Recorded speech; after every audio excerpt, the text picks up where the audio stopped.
mahigit mga 10 bangka po itong nalubog at sinira ng alon. Ayan, kawawa naman yung mga alon. Ayan guys, so shout out po. Ayan, so napakarami talaga ng mga bangka na lubog dahil po sa bagyong yun.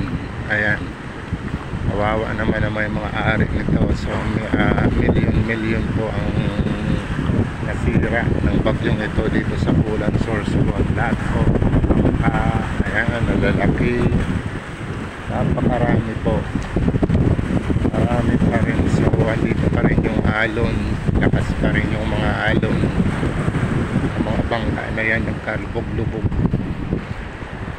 Ayan, napakarami. So mahigit 10 na mga bangka yung nalubog dito guys. Ayan,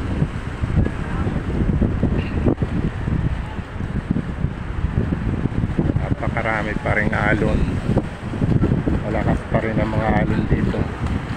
Ito guys sa sa Pier 2 dito sa may Fishport.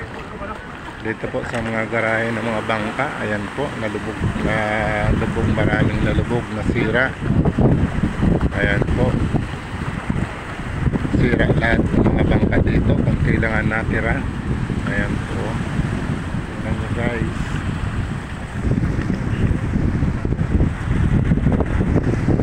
So guys, umalo po eh. Ayan, nalakas pa rin ang mga alon dito.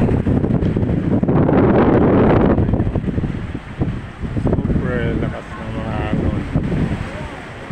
Ayan. Lakas pa rin ang alon dito dahil sa Bulan, Sorsogon. Yan po ang mga bangka na yan, basag na basag.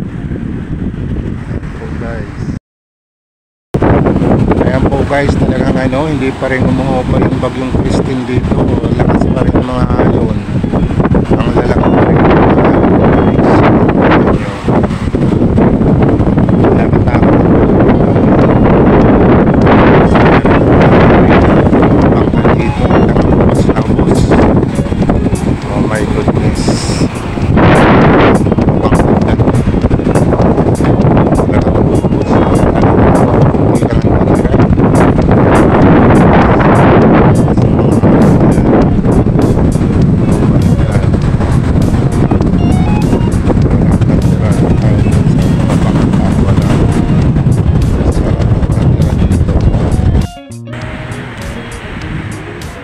Guys, yung nangyari dito sa Fishport, puro basura.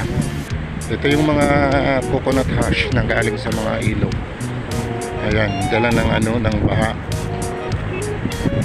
Guys, napakarami dito mga coconut hash. Ayan,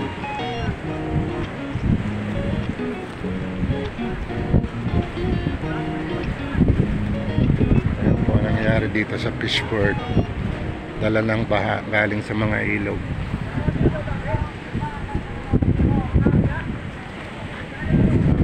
Pinsala ang bahang ito guys.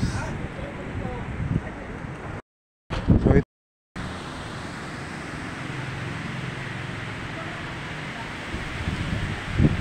ayan guys, hanggang ngayon baha pa rin dito sa North Central School.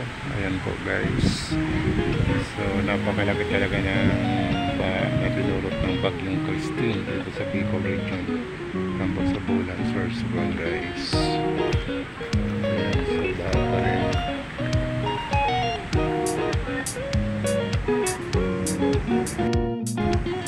So ayan guys, so baha pa rin dito sa Barangay Zone 5 simula ngayon guys. Ayan, so tapos na po ang ulan pero grabe pa rin yung baha hanggang sa Boko-Boko pa rin guys. Ayan, shout out pa lang guys sa mga taga rito. Ayan, bahang-baha pa rin. Ito po yung baha pa kagabi pa ito. Nung isang araw pa hanggang ngayon di pa rin humuhupa ang baha. Ayan, talagang bahang-baha pa rin.